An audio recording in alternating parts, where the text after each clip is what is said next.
Hey, welcome to Wine Talks with Paul K. And we are in studio today in beautiful Southern California on a nice, what's today? November day. Wow, incredible. We're about to have a conversation with the winemaker at Chateau Trianon, Timothée Hebrard. I'm going to say this wrong. Hebrard. Hebrard is a French strong Wine accent. Talks, of course, available on iHeartRadio, Pandora, Spotify, wherever you hang out for podcasting, and sponsored by the Original Wine of the Month Club, now sporting the Bordeaux series of wines on Fête. Mate, that's not the problem. That's not why we're here. Look, I'm going to say French. I'm going to start speaking. It's my brain is working out. It's cool with you.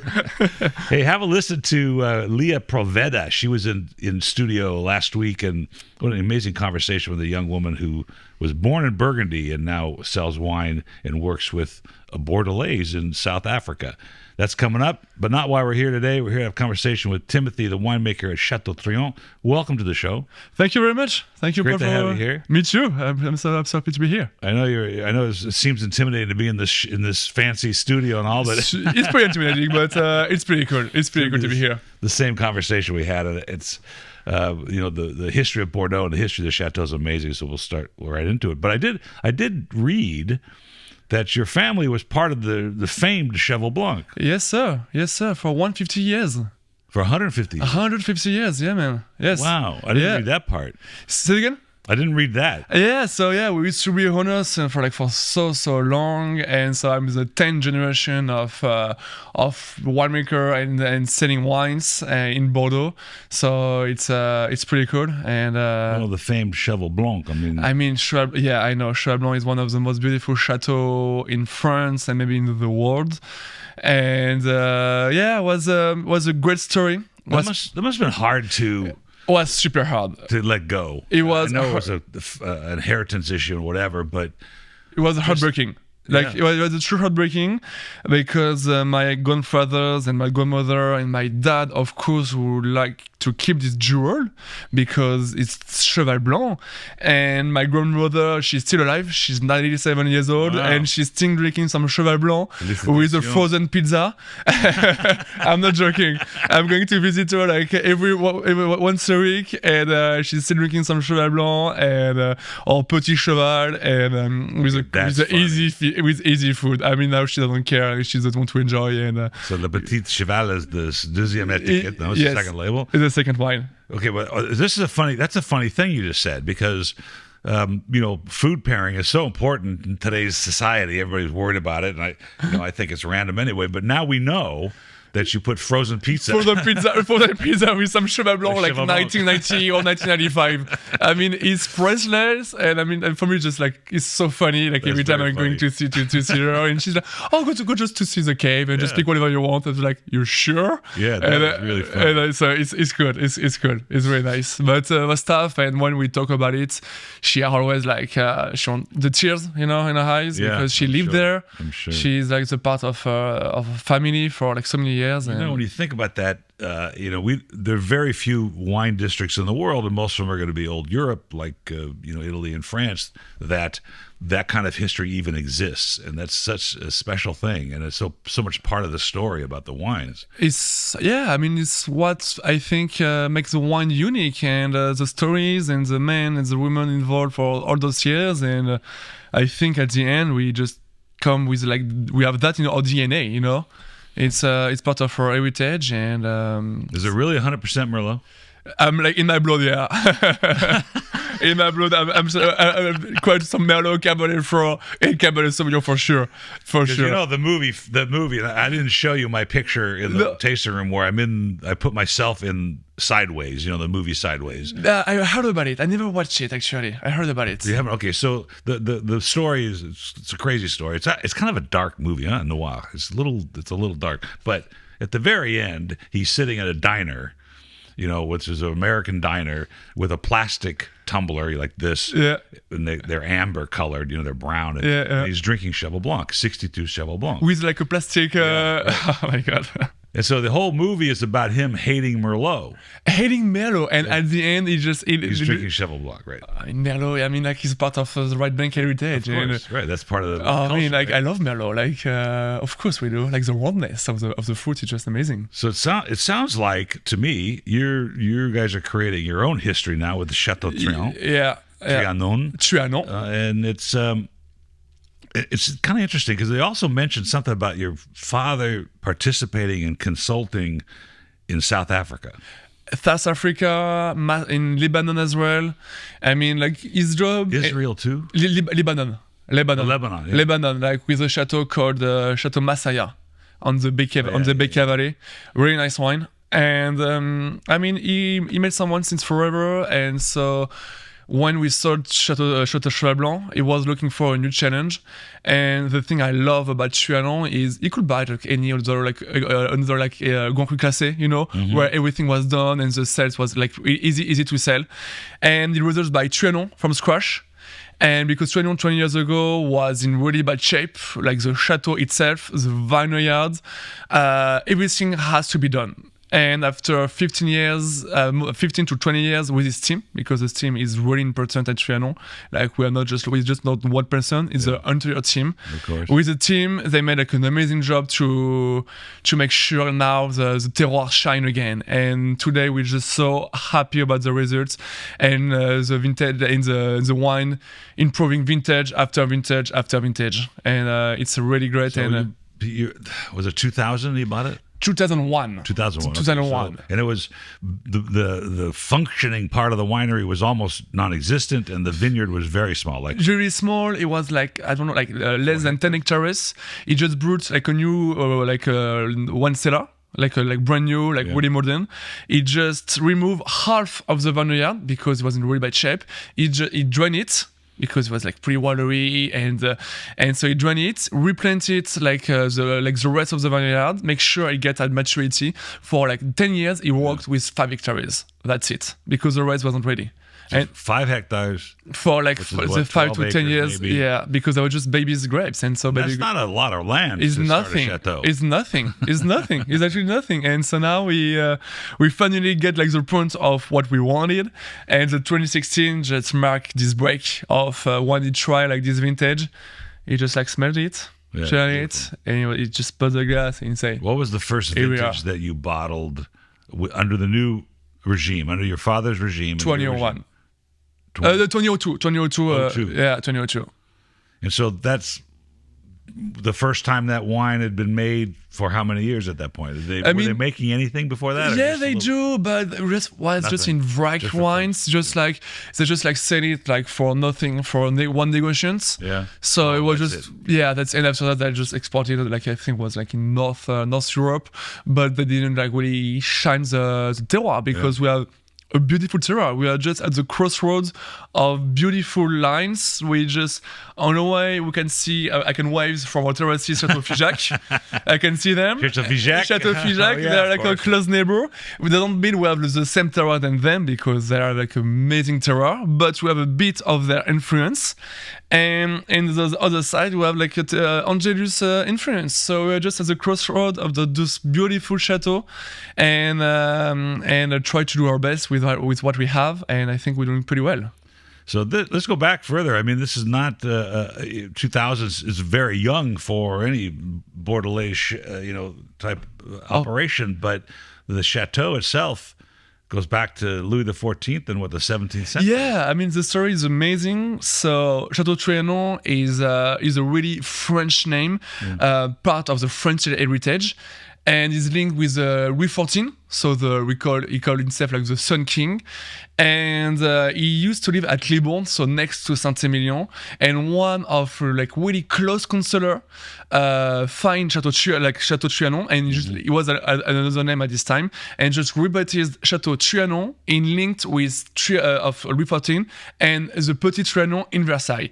So they're like a linked, like a true historic link, and as well is the style of architecture, And now we have so many Trianon all over France, and is a part of the. So Petit Trianon is in Versailles. Yeah, you have you have Versailles, and next to Versailles, and you have Le Petit Trianon, and is where Louis XIV were going there to hang out with, doing whatever he wants, but just like taking time for himself. But it was one of his in the book. In the article, it said the counselor, so one of his confidants. built. Did they build? No, Trianon, like or it was already there? no, it was already there. Like the chateau was like a base was there, and after that they just rebuilt it to make sure it looks like a Trianon architecture's chateau. And so yeah, that's it. So the 17th century, 1600 something. Yeah. And we have still some wines since for like we always producing some wines all over. Always. And then some like for quite a bit. The Trianon was pretty famous. And after that, it was like declining for many years, even centuries. That's amazing. Yeah, it's pretty cool. To be honest, it's pretty cool. It's amazing that happens in a place like Bordeaux. That something as unique and as historical, even part of the Sun King's empire, goes into disrepair and now here we are, and here you are doing it. So how did your father find this? Was it available? Were people trying to sell it? What was the deal? So the fun story is he was looking for like a chateau because we are from Saint Emillion, and how we do is making wines and sell it, and I think we're pretty good at it. And so one of his close friends, so Hubert de Bois from Chateau Angelus, who as well one of the counselor for Chateau Trianon, told him like he find like a winery was available. So he just at the second he heard about it, he just went there, and the next week it was done. The next day he just bought it. Because he find really, it that fast, so fast. he done like a tour of the vineyard. He saw the quality of the terroir. He saw the potential and the vision of what he could make one day. Wow. But this one day took 20 years. That is crazy. Like, yeah, right. He arrived. He was like, okay, I'm sure in 20 years it will be like this. Yeah. How like you can like make the vision like in 20 years the wine will be like this. I mean, I think it's pretty impressive. And I just bought it, and after that the adventure started. And when you consider that your family, I'm sure, just as Cheval Blanc or any other long-term chateau in Bordeaux, feels like we're just passing through this. It's our job to keep it and maintain it and grow it for the next generation. It's for the next generation. And that's what you do. Exactly. Like the thing in wine, you're not working for yourself. You're working for the next generation. Right. So what he's done so far is worked pretty much for me, and after that, the next generation after that. And he made like an amazing job. I mean, like some amazing like contacts all over the world, like here in California, because like we are now well distributed, and he made like a job to making the best wines as possible, and we're getting there, and we are pretty ambitious. And do you sell anything in the Midwest? We have New York and California, obviously very important wine states. But have you ever been to like Nebraska or Wyoming or Kentucky? Not yet. Okay. Not yet. So my nephew said he's an attorney in Lincoln, Nebraska, which is a very small town and it's very Midwest. Okay, and he sends me a picture yesterday of a bottle of 1982 Chateau Angelus. He goes, "Is this any good?" He says. No, just tell him like to wait for you to see if it's good or not. Fix it for you. So, were you always going to be in the business, following your dad's footsteps, or did you want to do something else? I think I'm on it now, and I love it. And the thing is, like, it never forced us with my brothers and I to work in the wine industry. It just came like this because we grew up with like a glass of wine at 14 years old, So it was kind of natural and right, and so yeah. I mean, I'm working with him since like 3 years now. Before that, I was in New York. I was doing sales, like wine sales, in New York for like one bottle. Yeah, I was for like 2 years, and doing some sales. Nothing to do with my family wine, and just like learning how to sell, learning how more about wines, because New York is one of the big place, and so many person is just so passionate and interesting and interested as well, and I learned so much. And one day he called me saying like I need some young fresh blood to come to help me, and so I was like, okay daddy, let's do it. Your father and I are the same age, 1 year 63 apart. He's 63. He's 63 as well. 63? Yeah, he's 63. Oh, I thought it said 59. No, he's 63. He's younger than me. Yeah, he's 63. We all need fresh blood in our business, particularly the wine business. I think it's very important today.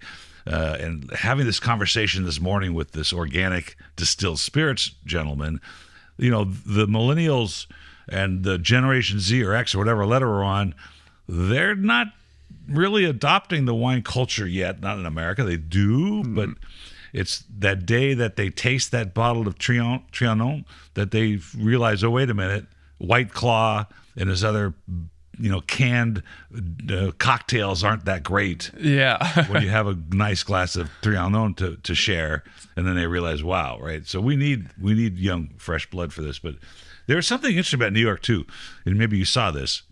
I've been there many times. My daughter lives there, and I go to a wine shop, and I don't recognize very little, particularly the natural and organic and biodynamic shops. There's so many brands that come from Europe, and they stay in New York. They never make it here. Did you work in a wine shop, or were you selling wholesale, or what were you doing? I was working for like a wine importer distributors. Yeah. So I was wine rep. So my goal was selling my portfolio to wine stores, hotels. Yeah, wow. And that's good. That's good. That's tough work. It was a tough work. Yeah, I start from scratch with 0 accounts. Yeah, and really 0 accounts. It was tough. At the beginning, it was tough. Better. But yeah, it's even better. At the beginning, I was like, wow, it's tough. But now I'm super happy and proud of what I've done, and I built my network, and after 3 years I've done pretty well, really well. My ex-boss like to keep me, but it was complicated. Yeah. So was that the importer for Chateau Trianon? No, I don't like no. Okay. I'm trying. I mean, I'm come back in New York like in a few weeks, so I'm going to try to see my old customers. And make sure great. one day try my wines in New York will be like great. the best victory. That's great. I will be so like the day when I'm going to go to a restaurant, I'm going to see the wineries Chateau Trianon. I will be like so exciting. happy, and this is my goal. And it's going to happen. I don't know when, I don't know how, but it's going to happen. Yeah. I have 2 samples in my bag with me. I brought straight from the winery, 2011. Yeah. And a caravan to see all my old customers, all my old friends, That's them, so fun. and tell them like we are not distributed yet, but we will. You And don't have a distributor there. not yet. Not yet. It's in Manhattan you're talking about. Yeah, Manhattan and Brooklyn. And after that. In Brooklyn too. Well, there's a lot of wine shops in Brooklyn. Yeah, I A love lot of Brooklyn. wine shops. I used to live in Brooklyn. I love it. I tell the story before, but my daughter took me to a natural wine shop, and we'll talk and so about what do that. you think about it? Shit. Well, first of all, I bought a bottle of Near de Avila, Sicilian Near de Avila. It was $75. And we took it. I don't remember the brand. And we took it back to the hotel, and we opened it. And she goes, "This isn't very good." I said, "I hope you learned a lesson. I spent $75 $75 on a wine that's not that great, and because of the term natural, I don't really care, right? We don't. What is? Let's get into that. What is unnatural about Chateau Trianon? I mean, we do some work on it. We do like the vinification. I mean, we are sustainable. Like a sustainable winery, and we are making sure to make the most healthy wine as possible. We're getting there. It's tough. We need to the terroir need to be ready for this. So I'm sure in the next 5-10 years we'll be bio. I'm convinced of that. You're really gonna go to bio? Yeah, I think so. I mean, we need to be for sure sustainable. So we have like high value environmental in the level 3. We have the other different labels showing we doing the right thing, and this is amazing. But to be 100% bio is impossible. Even if we can say in 2022 we are bio because it didn't rain at all, so no thickness in the vines. So we can say 2022 was bio, but we don't want to claim it because if we need to protect our vine for any reasons, we do it, but in the minimal dose as possible. This is really great. Right. And so right now we have a lot of things, but we have beautiful trees, welcome some bats, and the bat eating all the insects. Really? Wow. Yeah. We're just trying to make an entire ecosystem all over the winery, and this is pretty cool, and it's going to work, and so it's nice. So we're getting there. I think because I deal with this on the retail side, there is no great requirement by my customers to have a bio or organic. For the listeners, bio in French is organic, not biodynamic, because they want wine is not. This is my opinion. It's not to be sold as a health beverage, right? If you want health, drink kombucha and other stuff. If you're going to drink wine, of course you want it as free from chemicals and things as possible. You want to drink good wine, of course. But isn't most good French Bordeaux or most good Burgundy or most good Italian Tuscan reds made as simply as possible and as naturally as possible? I mean, it's a trend, and I think it's good, but not 100% because it's hard. Because at the end of the day, you need to protect your harvest, Of course. and the grapes and the wine you're making is a thing will just make you live, and with the entire team. So we need at the end to protect our harvest, and this is super important. For example, in 2017, we lost everything because of the frost. We had like a massive frost, and we lost everything. So it's tough. It's tough. Like, tough. It's super tough. 2021, we lost 50% of the harvest. Same problem of the frost. We tried to fight it. We tried to protect it, making some fires. 3 days in a row, like to midnight to 8 a.m. So like 3 days in a row was a big deal. But we tried to protect as much as possible with the entire team. So it was good to see all the team involved, and to see like they just like care, and they want like like it was really nice to see. And so that's hard to lose half your. Oh, dude, like all of it. I mean, a lot of it. Yeah, at the end of the day, like if you don't have any bottles to sell, we don't have any incomes. And if you don't have incomes, you can pay your employers and your employees. So there was for the listeners, there's a photograph that many photographs you see, but if you see a photograph where there's a vineyard and there's these fires burning throughout the vineyard, this is trying to protect from the frost. But we were in Bordeaux in 2018. And right behind us, we were going to Monaco for the race. By the way, nice! Which is Absolument incroyable. I can imagine. I mean, Monaco is one of my favorite races for F1. It's perfect. Yeah. And my wife just texted me that she promised my grandchild, who's only 5 years old now, that he's going to get to go. So I guess I'm going again one of these days. But anyway, behind us was a hail. Right through, and I don't know if it was the right bank or not, but right through a couple of vineyards where it just stripped the vines of grapes and berries and leaves, just absolutely crazy looking. Is that? Do you think that's a part of the climate change? 100%. Like the thing we just noticed, the first big frost we had in Bordeaux was 1991, and really? Now. We have the second we have, it was 2017. After 2017 we have 2021. So it's getting closer and closer and closer. Right. And 2022 we were at the limit. We were just really close to lose some, but we were fortunate to not. Some wasn't, unfortunately, in France, Burgundy, Loire, Sauternes. Unfortunately, it's tough for them. It's pretty heartbreaking to see.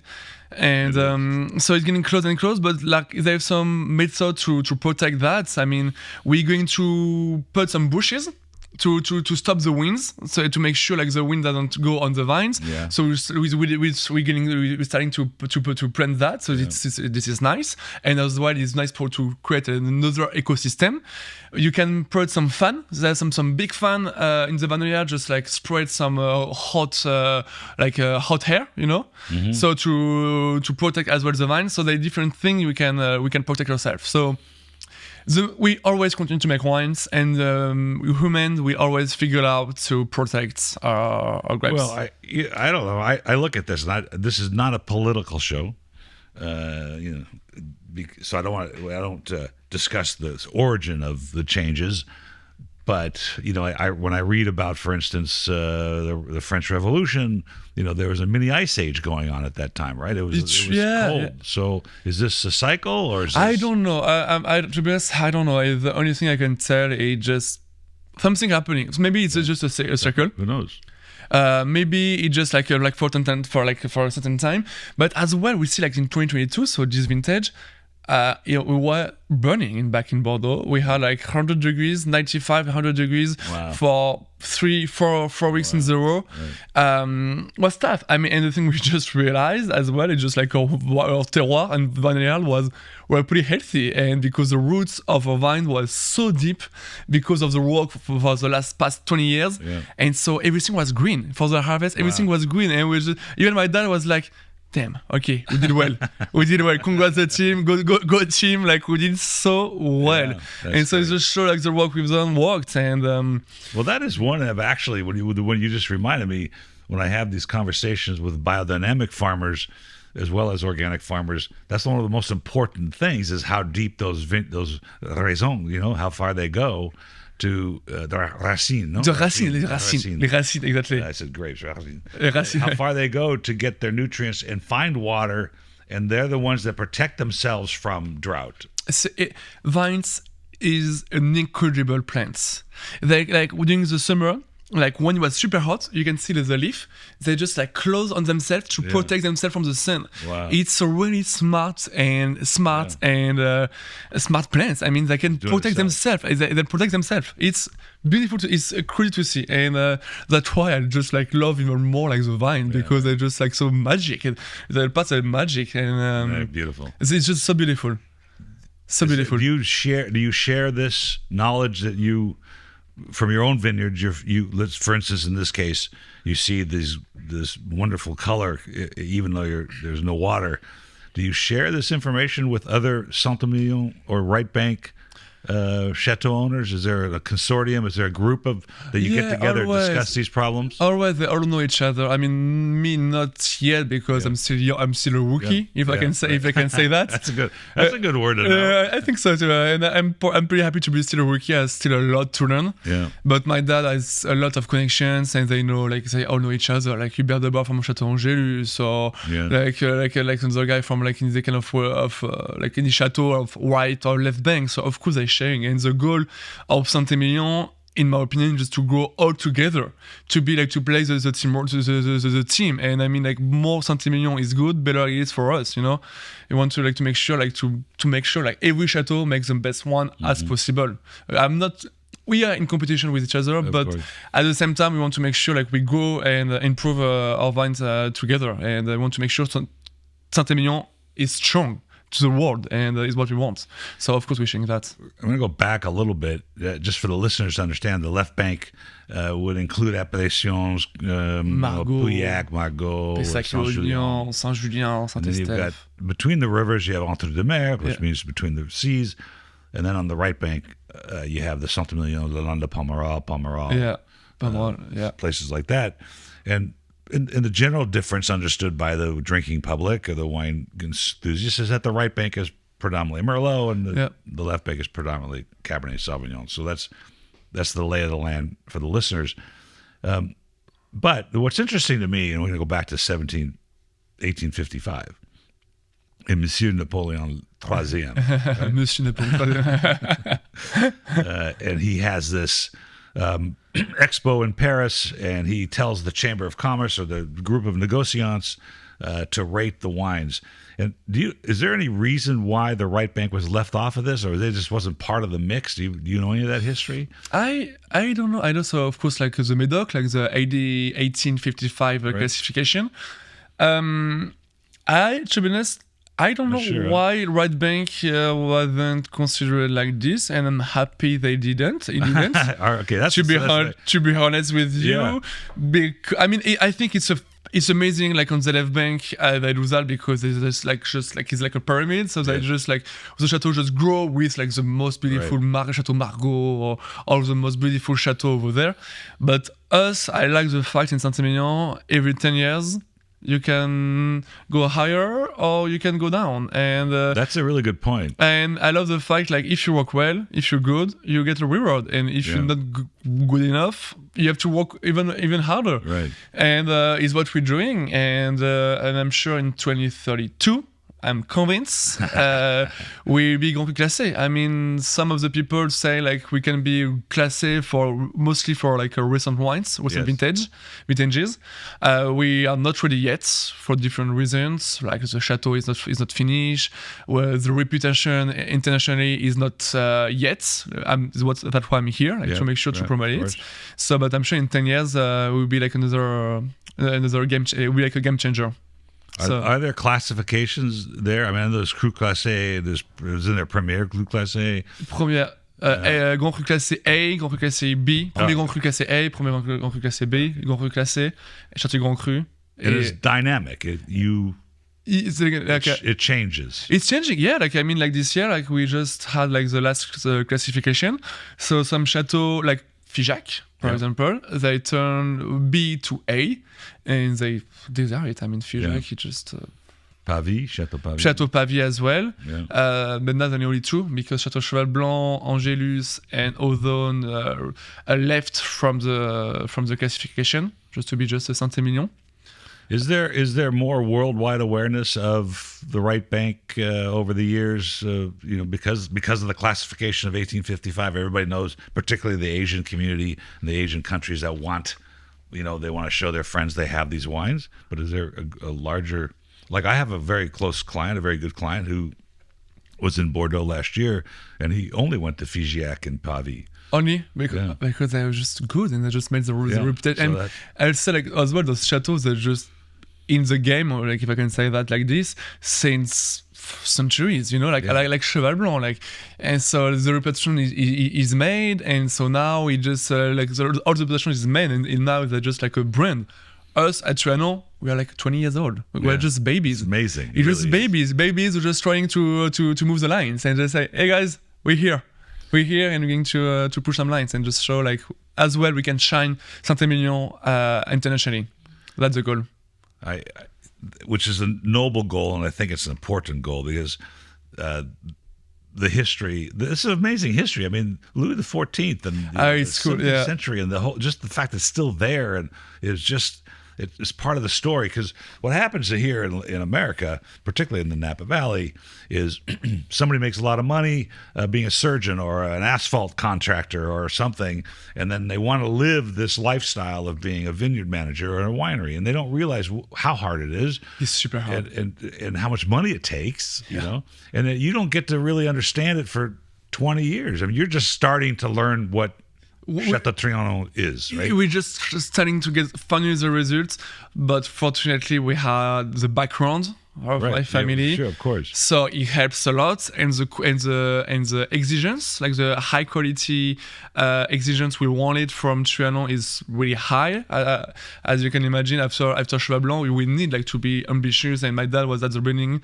If I make some wines, I want to make the best from the terroir I have. So yeah, like it takes a lot of time, of data. I mean, like the key is data. Like every year we just note everything we have, like about how the vineyard reacts in this kind of weather, how the hog barrels react with those kind of wines. I mean, we work with 7 different suppliers, hog barrel suppliers, and every hog barrel supplier has their own typicities, and they react differently in function of if it's Merlot, or Merlot from this kind of plot, or Merlot from another kind of plot. Right. So everything is and needs about data and time and knowledge, and so it takes time to learn about that. And at the second you start to understand your terroir, how it works, you have the key. And it takes forever. It's like driving a Ferrari or a Porsche. You need to understand how to drive before to understand it. And that's a good point. And so at the second you know how to do it, it's fabulous. At the beginning was just like the first gear, second gear, third gear, fourth, and now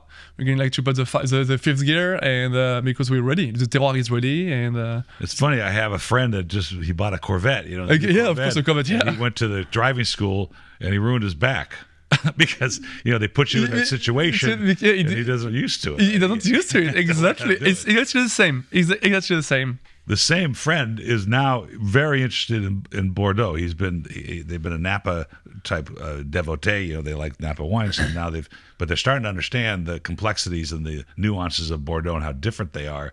And they're starting to ask me questions about that. So I'm excited to I want to bring in the 16. Please, yeah. I'm sure we'll be happy with the 16. Did you hear that, Dominique? I said I want to bring in the 16 and the 19. A case each. Okay. If I don't tell her now, then she's going to ask me later. So I know.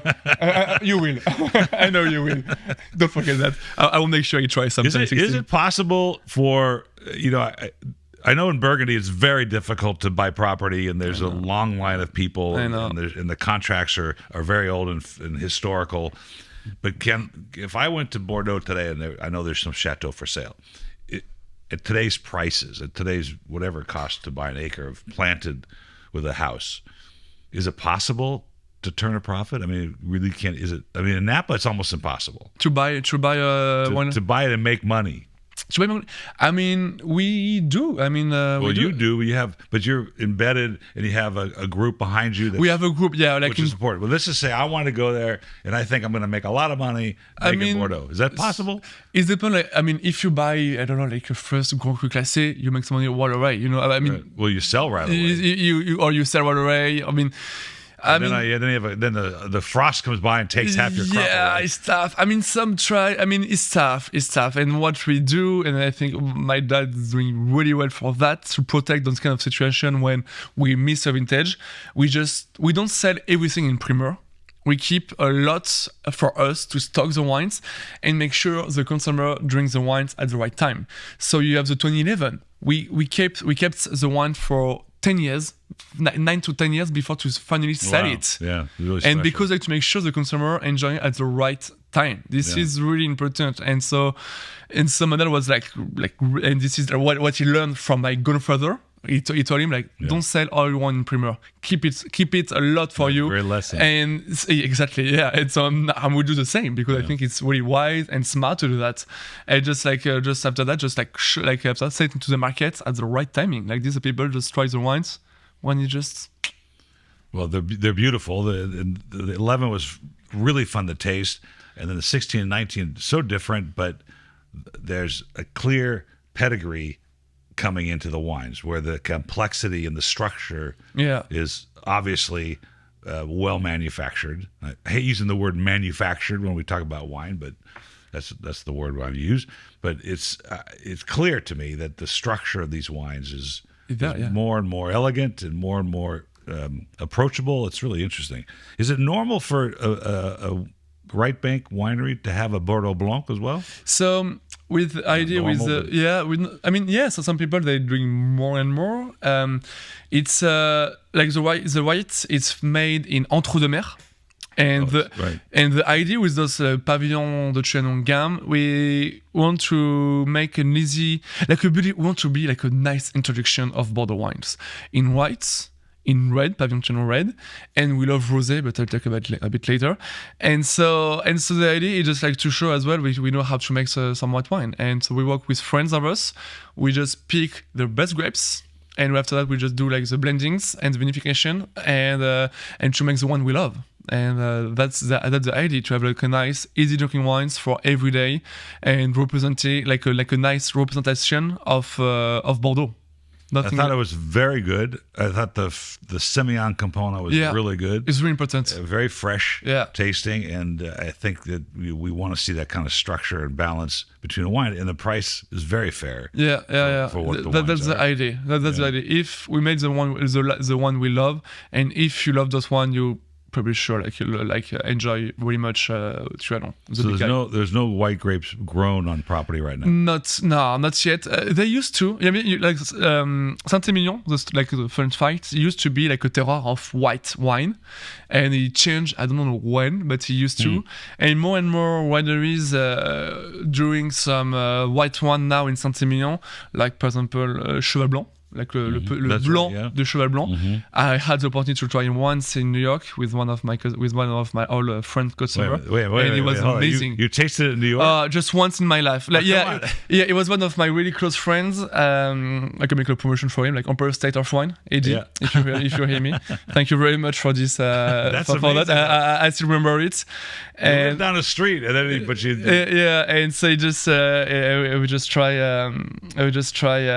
like the blanc de Pavillon, the blanc de Petit Cheval, and it was amazing. Wow, it was amazing. It's not cheap either. No, it's not cheap at all. I don't think I had like the money to buy it, but no, it's not cheap. I'm being flagged. Oh, it's 11:30 already. Wow, that was fast. I know. It was good. So 40 minutes. All right, we'll wrap it up for you, and we'll do it again. Actually, I'll tell you what I'm going to do. When we come in March to Bordeaux, because I take my little kit. Please, nice. My little studio, a portable studio. I take these microphones, a little recorder, and we'll come and sit at the chateau and do it. And you meet the man, Monsieur Dominque. Monsieur Dominque Hebrard, my dad, And I suppose there's wonderful guest quarters there. Say again? Les invités, you know, there's a guest quarters, a place, chambre les invités. For sure. Okay, for sure.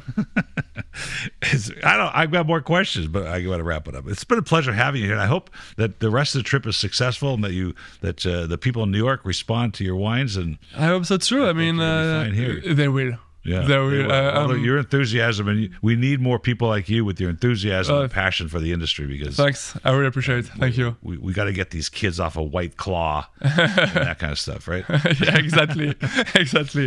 Timothy, it's been a pleasure. Thank you so much. Thank you very much, Paul. See you soon. Cheers. Cheers.